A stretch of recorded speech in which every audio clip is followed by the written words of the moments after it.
तो अब हम देखेंगे ये स्टैटिक्स का एक क्वेश्चन है। ओके, AR, MR और मांग की लोच के बीच में संबंध ज्ञात कीजिए। और हम पहले ही बता दें कि संबंध इनके बीच में क्या होता है। ये होता है MR बराबर AR इंटू में 1 - 1 अपॉन इलास्टिसिटी ऑफ डिमांड। ठीक है ना, यही संबंध होता है। अब देखो इनके लिए हम इनको सिद्ध करने के लिए हमको ज़रूरत क्या क्या पड़ेगी, ध्यान से देखना। सबसे पहले देखो कि इलास्टिसिटी ऑफ डिमांड क्या होती है। ऐसे हेडिंग लगा के लिखना। पहला ऐसे कि मांग की लोच, मांग की लोच, मांग में क्या लोच आ जाती है। ठीक है, जैसे कमर में लोच आ जाती है, ठीक है, पैर में लोच आ जाती है, मांग में भी लोच आ जाती है। कैसे, देखो, जब प्राइस यानी कीमत, प्राइस बदलने पर इसको ऐसे लिखो, कीमत बदलने पर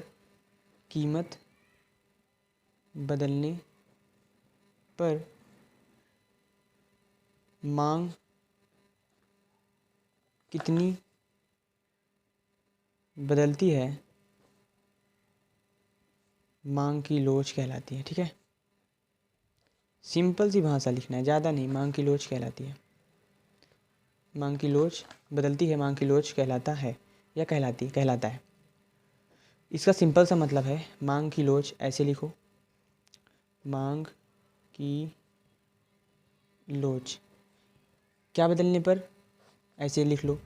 कह रहा है कि कीमत बदलने पर, तो परसेंटेज कीमत बदलेगी। ठीक है ना, ऐसे नहीं 1 रुपये 2 रुपये। तो परसेंटेज कीमत बदलने पर परसेंटेज मात्रा कितनी, मात्रा, मांग की मात्रा। ठीक है, तो कीमत बदलने पर मात्रा की मांग कितनी बदलती है, मांग की लोच कहलाती है। तो नीचे वाला बदलेगा तो ऊपर वाला बदलेगा। ठीक है, यहाँ पे देखना कि मांग की लोच बराबर होता है परसेंटेज मात्रा अपॉन परसेंटेज कीमत। अच्छा, मात्रा को क्या लिखते हैं, क्वांटिटी, क्वांटिटी को क्यू से लिखते हैं, अपॉन में परसेंटेज चेंज, चेंज को दिखाने के लिए हम लोग डेल्टा का यूज करते हैं कि नहीं, डेल्टा अपॉन पी। अब देखो, बस एक चीज़ देख लो, ये जो डेल्टा क्यू होता है ना, ये होता है डी क्यू अपॉन में क्यू। बस ये डेल्टा जो है वो डी क्यू अपॉन में क्यू में बदल जाता है। तो परसेंटेज चेंज इन इसमें, तो हम क्या लिखेंगे इसको, ऊपर वाले को डी क्यू अपॉन में क्यू, अपॉन में पूरा का अपॉन। अच्छा, डेल्टा पी को क्या लिखेंगे, बोले ये डी से डेल्टा, डी से डी, और लिख दो पी। लेकिन अगर डेल्टा गया तो नीचे एक पी और ले आएगा। समझ गए, मतलब क्या, D for delta, D for D, D Q, delta Q को डी क्यू लिख दिया लेकिन उसके नीचे एक क्यू और रख दिया, डेल्टा पी को डी पी लिख दिया लेकिन उसके नीचे एक पी और लिख दिया। अब बहुत आसान हो गया क्वेश्चन, मांग की लोच। तो डी अपॉन डी क्यू तो ऐसे रहेगा, डी क्यू अपॉन क्यू, लेकिन ये अगर नीचे वाला अगर हम लोग गुणे में ले जाएं तो पलट जाता है ना, ये भाग में है, ये ऊपर जाएगा तो पलट जाएगा, इन दोनों को बदल दो तो पी अपॉन में डी पी। अब बोले कि डी डी वालों को एक साथ कर लो, दीदी नहीं डी डी, तो डी डी वालों को एक साथ में कर लो, तो डी क्यू अपॉन में डी पी इंटू में पी, इन अकेले बेचारों को एक एक कर लो, तो पी अपॉन में क्यू, इनको अलग लिख दो। ठीक है, तो यही होती है ईडी, इलास्टिसिटी ऑफ डिमांड। अब इसी को हम लोग उसी फार्मूले में रख देंगे, कहाँ गया, इसी फार्मूले में आराम से आंसर आ जाएगा, ध्यान से देखना। तो हम लोग इलास्टिसिटी ऑफ डिमांड हमेशा निगेटिव रख देते हैं। ठीक है, निगेटिव कारण क्यों है, निगेटिव क्यों है, तो बोलो यहाँ पे नोट लिख लेना, इलास्टिसिटी ऑफ डिमांड के सामने ऋणात्मक चिन्ह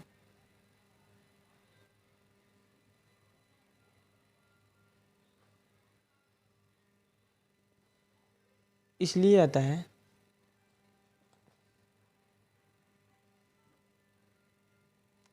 क्योंकि इसकी वैल्यू निगेटिव आती है। अब निगेटिव आती है तो निगेटिव को ख़त्म करने के लिए बाहर निगेटिव और लगा देते हैं हम लोग। ठीक है ना, क्योंकि इसकी वैल्यू हमेशा, इसकी वैल्यू निगेटिव यानी कि माइनस में ही आती है, निगेटिव आती है।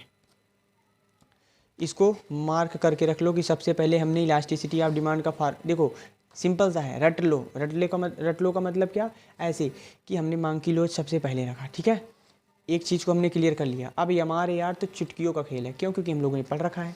तो सबसे पहले हम ये किया और इसको हमने एक इक्वेशन मान लिया कि एक घर बना लिया, उसको हमने बगल में रख दिया स्टॉक करके, ठीक है ना। ओके, फिर देखते हैं अब जो है ये जो यमार और यार है इसका मामला क्या है। तो ये आता है टीआर से, टोटल रेवेन्यू से, मैंने बताया था टीआर मतलब कुलागम, अच्छा कुलागम, यह ठीक है, या प्रोड्यूसर के, प्रोड्यूसर माने उत्पादक के कुल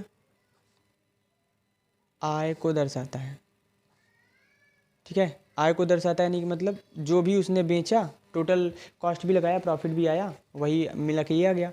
तो मैंने बताया था जो टीआर होता है टोटल रेवेन्यू, वो पी इंटू क्यू होता है, ठीक है। यहाँ पे लिख सकते हो, जहाँ पे पी क्या है, एक यूनिट की प्राइस, एक यूनिट की प्राइस, और क्यू जो है वो क्वांटिटी है। एक यूनिट की प्राइस अगर 1 रुपये है, ठीक है, और आपके पास मान लो 2 रोटी है, तो टोटल रेवेन्यू आपको 2 इंटू 1 आएगा। लेकिन एक की प्राइस 1 है, लेकिन आपने वहीं पे 5 रोटी बनाने लग गए, तो 5 एक कम 5 रुपये आने लग गए, समझ लो टोटल रेवेन्यू बढ़ रहा है ना। हाँ, तो जो क्यू है वो मात्रा है, ठीक है। तो हम देखेंगे, हमको तो भैया यमार चाहिए, और यमार लिखने के लिए सिंपल से हम क्या करते हैं कि यमार लाने के लिए जहाँ भी यम आ गया ना, यम समझ लो कि वहाँ पे हमको डिफ्रेंशिएट करना है, अवकलन करना है। तो पी और क्यू को हम लोग डिफ्रेंशिएट कर देंगे डी बटे, और यहाँ क्या है क्वांटिटी, यक्स होती तो डी बाई डी यक्स लिखते, क्यू है तो डी बाई डी क्यू लिखेंगे, ठीक है। और यमार कहाँ से आ गया, क्योंकि हमने D D x of T are किया ना, ठीक है। कन्फ्यूजन ना हो इसके लिए ऐसे देखो, यहाँ टी आर बराबर पी इंटू क्यू होता है, दोनों तरफ डी बटे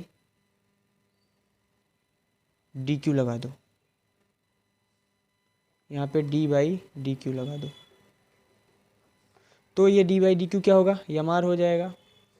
और लेकिन यहाँ पे ये जो मैथमेटिक के मतलब बैकग्राउंड से नहीं है, तो वहाँ पे थोड़ी लोगों को दिक्कत आती है, लेकिन मैं ऐसे समझाऊंगा ना कि समझ में आ जाएगा। इसमें क्या करते हैं, अगर यहाँ पे दो मान लो भाई हैं, ये बड़ा भाई ये छोटा भाई, तो जैसे डी क्यू हम लोग करते हैं ना, तो बड़का भाई पहले निकल जाता है, भाग जाता है, जो पहले है वो भाग जाता है बाहर, और ये लोग इसको पकड़ के पीट लेते हैं, डी क्यू, किसको पीटा, डी क्यू को, फिर प्लस लगा देते हैं। अब की दूसरी बार ये निकल के भाग आएगा, बोला हम बाहर निकल लेते हैं, अब की ये लोग आपको पीटेंगे, तो डी क्यू ऑफ पी, समझ में आया। पहले पी भागा, इसको पकड़ पाए, धुनाई कर दिए, फिर क्यों भागा प्लस, ठीक है, प्लस में क्यों, और जो बच गया पी भैया आए थे, फिर इनको पीट दिया, बस हो गया काम ख़त्म।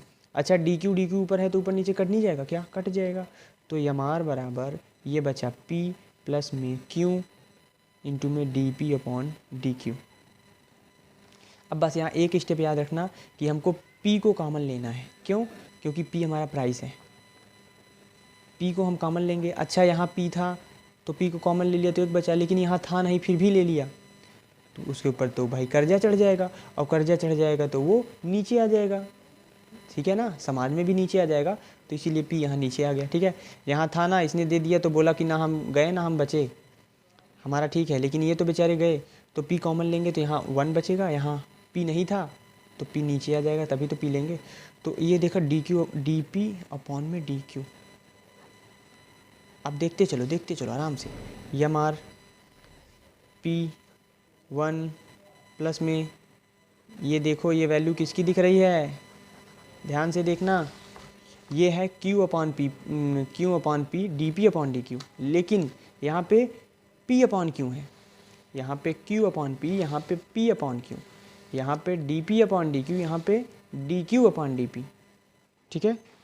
तो ये क्या इसका उल्टा नहीं है, तो क्या ये अगर हम इसको बटे 1 कर दें, अगर 1 बटे ई डी कर दें, इसको भी 1 बटा ये कर दें, तो क्या नीचे वाला ऊपर और ऊपर वाला नीचे नहीं चला आएगा, ध्यान से देखना। अगर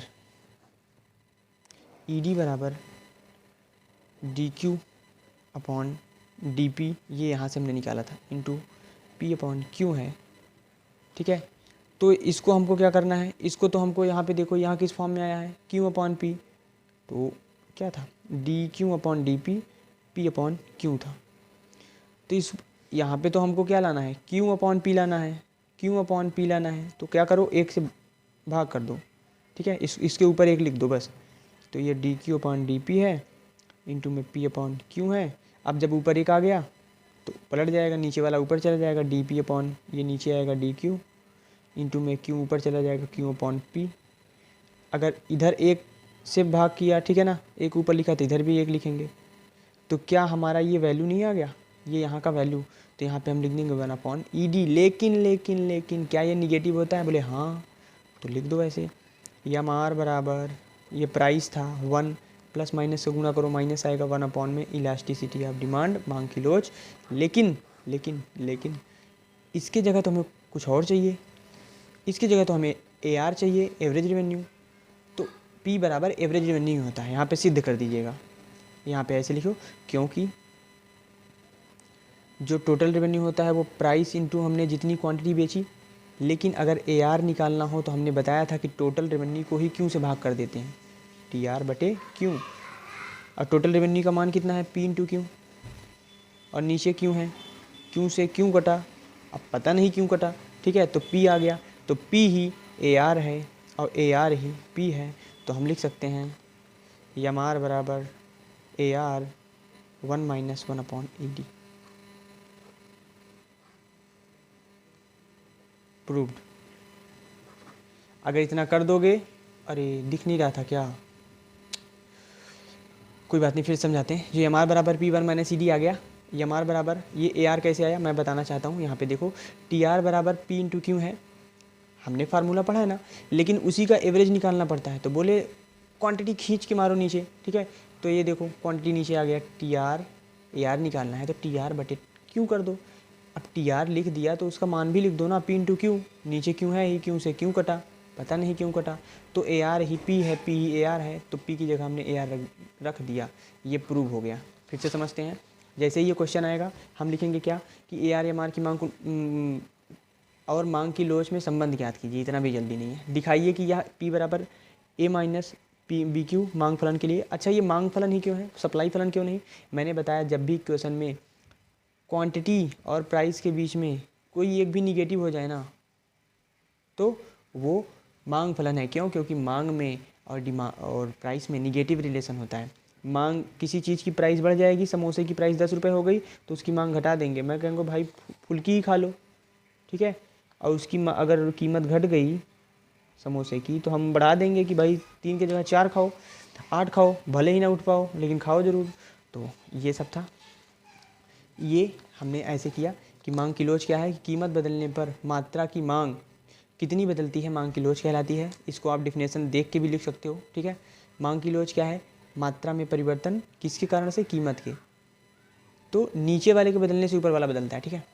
तो मात्रा को लिखते हैं हम क्यों, लेकिन मात्रा बदली है ना, तो डेल्टा को बोलते हैं बदला।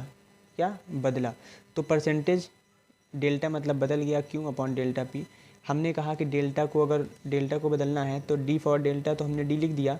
लेकिन जब डी डी से गया ना, तो बोला हमको तो आपने बदल दिया, लेकिन आपके पीछे एक हम गुंडा छोड़ देंगे, क्यों? तो ये आ गया क्यों, समझ गया। डेल्टा ने कहा मुझको बदला क्यों, तो बोला डी में बदल दिया, इसीलिए नीचे आ गया क्यों, तो डेल्टा क्यू ये आ गया। समझ में आ गया होगा, मैं वैसे ही समझाने की कोशिश कर रहा हूँ। तो डी क्यू अपॉन में क्यू, डेल्टा क्यू को D Q upon Q, delta P को डी पी अपॉन पी लिख दिया। और ये तो ऐसे ही था, डी क्यू अपॉन क्यू, इसको हमने पलट दिया, डी पी अपॉन पी को पी अपॉन डी पी कर दिया। इलास्टिसिटी ऑफ डिमांड हमारा इतना आ गया, डी क्यू अपॉन में हमने एक जैसे दिखने वाले को एक जगह कर लिया, डी क्यू अपॉन में डी पी, और पी इंटू क्यू। माइनस कहाँ से आया, मैंने बताया इलास्टिसिटी के सामने ऋणात्मक चिन्ह इसलिए आता है क्योंकि इसकी वैल्यू निगेटिव आती है, इसीलिए पॉजिटिव करने के लिए। तो हमने फिर कहा कि ठीक है, हमने टी आर को, अब इलास्टिसिटी ऑफ डिमांड को तो खसका दिया, अब इस पे बात कर लेते हैं। यह प्रोड्यूसर के कुल आय को दर्शाता है कि कोई भी चीज़ उसने बेची तो उसको कितना मिला, टोटल वस्तु बेचने पर उसको कितना मिला। तो टी आर बराबर पी इंटू क्यू होता है, बोले हाँ। तो मैंने बोला ठीक है, एम आर निकालना है, तो एम आर निकालने के लिए टी आर को ही डिफ्रेंशिएट कर देते हैं, अवकलित कर देते हैं। तो D D Q of T R M R होता है, लेकिन जब इसको डिफ्रेंशिएट करने की बारी आई तो लोग कंफ्यूज में आ जाते हैं कि P इंटू क्यू है तो इसका डी क्यू क्या होगा। मैंने बोला सबसे पहले बढ़ के भैया को बाहर निकाल दो, इसको पीट दो, डी क्यू अपॉन में डी क्यू, डी क्यू आए हैं ना बाहर देखो। फिर मैं बोला आपकी इसको निकाल दो, बोले प्लस करके क्यू को निकाल दिया। आप किसको पीटेंगे, डी क्यू, बोले पी को पीटेंगे, हो गया जी। अब एक जैसे ऊपर नीचे दिखे हैं तो काट दो, पी प्लस में Q D P by D Q, okay ना। अब यहाँ पे बस एक स्टेप याद रखना कि यहाँ पे हम प्राइस को कॉमन लेंगे, तभी तो प्राइस को ए आर की जगह रखेंगे, तो यहाँ 1 बचेगा, प्लस में यहाँ नहीं था फिर भी पी को निकाल लिया, इसके नीचे कर्जा आ गया, क्यू अपॉन पी कर्जा है, D P upon D Q, okay. बस अब आँख मूंद के ऐसे कर देना कि पी है 1, इसको बस यही मान देना कि -1 बाई डी, कुछ मत लिखना तब भी काम चल जाएगा, एग्जामिनर समझ जाएगा। ऐसे हमने किया, ये किया, ये किया, ये यहाँ पे हमने इसकी जगह -1 अपॉन ई डी रख दिया, क्यों, क्योंकि पता है। तो यम आर बराबर P into 1 minus E D 1 upon E D, तो हमने कहा पी ही यम आर है, ए आर है, और ए आर ही पी है, क्यों, क्योंकि यहाँ से हमने देखा टी आर बराबर P into Q, A R बराबर इसको क्यू से डिवाइड कर दो तो टी आर का value P into Q upon Q, Q से क्यू कट गया, पी बचा, तो पी ही ए आर है, ए आर ही पी है, ठीक है। तो समझ में आया। और इसको ये पी बराबर ए माइनस बी क्यू, इसके लिए क्या करेंगे ध्यान से देखना, पी बराबर ए माइनस बी क्यू, ओके।